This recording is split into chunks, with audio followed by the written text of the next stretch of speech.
Malta ser tkun il-pajjiż li ser tiftaħ is-separju tas-semi finali tal-Eurovision Song Contest nhar il-ħamis 8 ta' Mejju.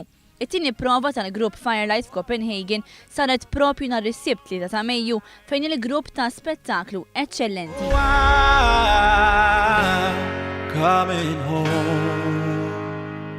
Sabiex il-grupp ikun iktar liberu, inħass il-bżonn li jitnaqsu xi props minn fuq il-palk. Nejċis Farrugia, il-persuna li l-Eurovision jifforma parti kbira minn ħajtu, għal sena oħra ingħaqad mal-kru kollha u rħila lejn Copenhagen. F'komment li tal il-One News, Farrugia għalinna li l-grupp Firelight sejjer tajjeb ħafna.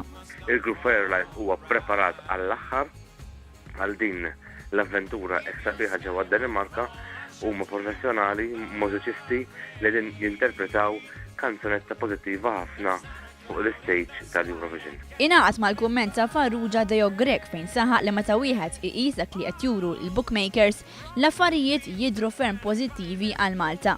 Anke saħansitra wara kull performance li taw s'issa l-Firelight fuq il-palk fir-rehearsals, il-bookmakers dejjem ollew il-fuq il-bettings ta' Malta, ġifieri għamluha iktar b'ċans li tgħaddi sew għall-finali.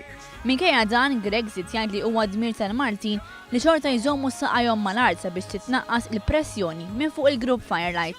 Aħna hawnhekk qed nagħmlu sforz kbir għal promozzjoni biex apparti li l-kanzunetta tinstema' tajjeb u tidher tajjeb li dik ħanħallu f'idejn il-professjonalità tal-grupp Firelight li ġew vera preparati hawnhekk. Imma mbagħad hemm il-lat ieħor li huwa il-promotion. U dik aħna qegħdin naħdmu fuqha ħafna biex forsi nkissru dan it-trend li għandna ma' ċertu pajjiżi li dawn qatt ma vvotawna imqar punt wieħed biss fis-snin li għaddew.